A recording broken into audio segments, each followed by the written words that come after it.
ఓ చేత నోట్ల చక్కెర పోసి ఇంకో చేత ఈపు కారం పూసినట్టే చేస్తున్నది సర్కారు. భయం లేకుండా బస్ ఛార్జీలు ఎప్పుడు పడితే అప్పుడు పెంచుకుంటా పోతున్నది. దీనికి అడ్డుకట్ట వేయకుంటే తెలంగాణ జనాల జేబులకు చిల్లులు పడు ఖాయం అనుకున్నది కావచ్చు బీఆర్ఎస్ పార్టీ. పెంచిన ఛార్జీలు దించాలని బస్ భవన్ కార్యాన్ని చేసింది. నొప్పి తెలవకుండా మత్తు సూదేసినట్టు తాపకింత తాపకు కొంత అన్నట్టు 5-10 అనుకుంటా 10 రూపాయలున్న టికెట్ ధరలు ఇప్పుడు 40 దాకా వేసిండ్రు. అందుకే ఊకునేది లేదు అన్నట్టు పోరాటానికి దిగిండ్రు. ఇట్లా బీఆర్ఎస్ పార్టీలు రోడ్ల మీదకి వస్తే అంత రచ్చరచ్చ అవుతుంది కదా. అందుకే బీఆర్ఎస్ పార్టీ లీడర్లు, కార్పొరేటర్లు, ఎమ్మెల్యేల ఇండ్ల ముంగట పోలీసులను పెట్టి బయటికి రాకుండా హౌస్ అరెస్టులు చేసిండ్రు. అయినా కాకిల కళ్ళు కప్పి మేదీపట్నం చేరుకురు బీఆర్ఎస్ పార్టీలు. ఆడ చూడుండ్రు ఎంతమంది పోలీసులను పెట్టిందో సర్కారు. బీఆర్ఎస్ పార్టీ లీడర్లంతా బస్సులు ఎక్కిండ్రు. మాజీ మంత్రి కేటీఆర్, హరీష్ రావులు, ఎమ్మెల్యేలు, కార్పొరేటర్లు కార్లు దిగి బస్సులు ఎక్కి బస్ భవన్ బయలుదేరిండ్రు.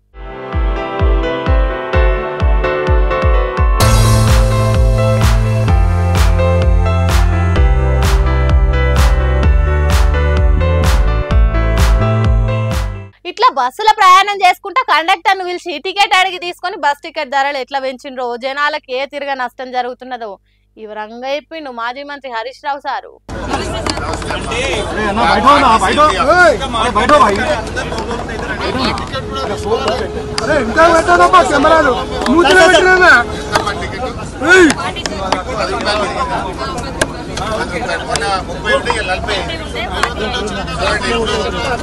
మెహదీపట్నం నుంచి ఆర్టీసీ ఎంటీ ఆఫీస్ నిన్నటి దాకా 30 రూపాయలు ఉండే.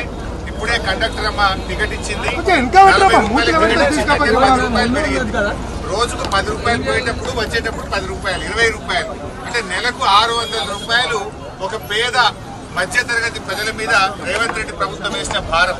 అంటే ఈ రోజు ఇది చాలా దుర్మార్గమైన భారం ప్రతి పేద మధ్య తరగతి ప్రజల మీద రేవంత్ రెడ్డి గారు వేశారు. కేసీఆర్ గారు ప్రభుత్వం ఉన్నప్పుడు సంవత్సరానికి 1500 కోట్లు ఇచ్చాం. 1500 కోట్లు ఇచ్చాం. ఈయన మహాలక్ష్మి అని చెప్పినాడు.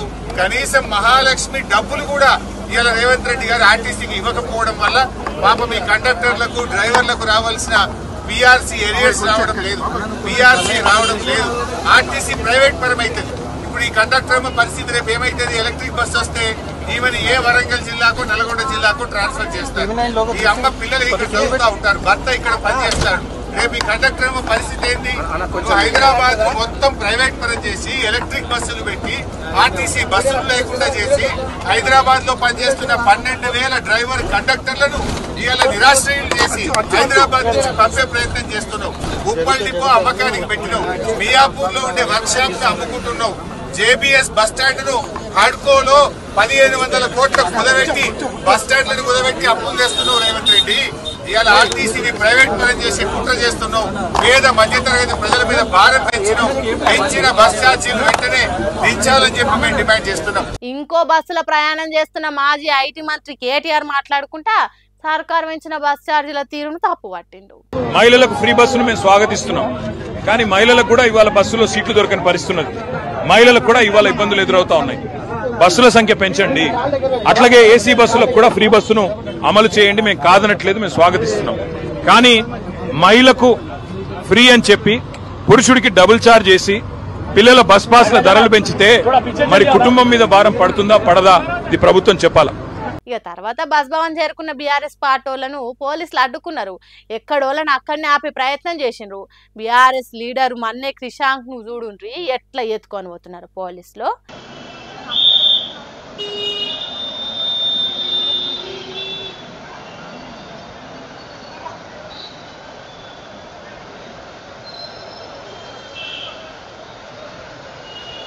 తర్వాత ఆర్టీసీ బస్ భవన్ కాడున్న ప్రయాణికులతోని మాజీ మంత్రి హరీష్ రావు మాట ముచ్చట పెట్టిండు.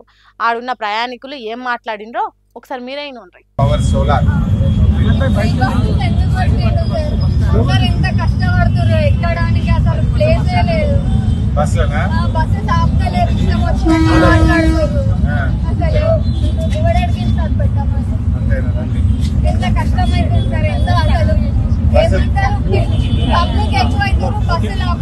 చాలా ఇబ్బంది అవుతుంది.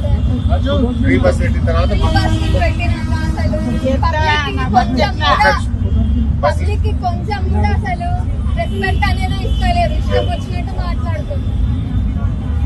అనేది ఏంటంటే మంచిగా మాకు రెస్పెక్ట్ ఇవ్వాలి, సీట్లు ఉండాలి, బస్సులు టైం కి బస్సెస్ ఆపుతాం కాదు. ఈడ బస్ స్టాప్ ఉంటే ఆడవాళ్ళు బస్ స్టాప్ ముందర ఆపుతారు.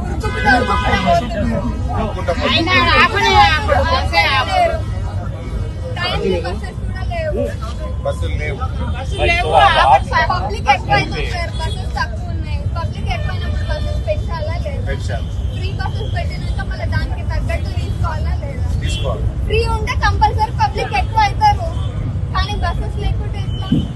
దానివల్ల ఏమంటారు, బస్సులలో ఎక్కువ మంది అయ్యి ప్రెస్సింగ్ అయ్యకుండా చాలా ఇబ్బందులు పడతారు. ఇగో గిట్లా బస్ ఛార్జీలు తగ్గించాలి అనే కొట్లాట జరిగింది.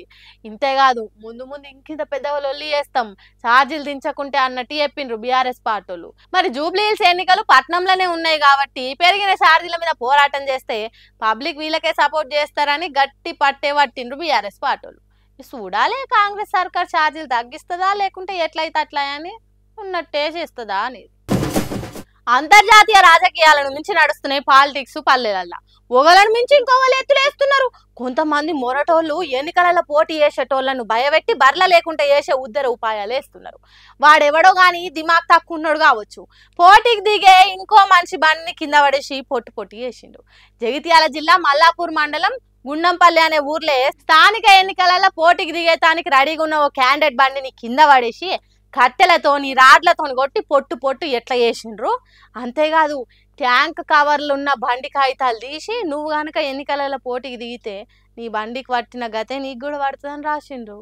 నువ్వు కనుక నామినేషన్ వేసినవే అనుకో ముక్కలు చేస్తాం, మెజారిటీ నాకే వస్తుందని పోటీకి దిగే ఆలోచన ఉంటే మెతుకు మింగకుంటా చేస్తాం, నేనే పెద్ద లీడర్ని అయితా, ప్రజల సపోర్టు నాకే ఉంటది అని ఎక్కువ చేసి పోటీకి వచ్చేస్తే ఈ భూమి మీద లేకుండా చేస్తామన్నట్టు రాసిండ్రు.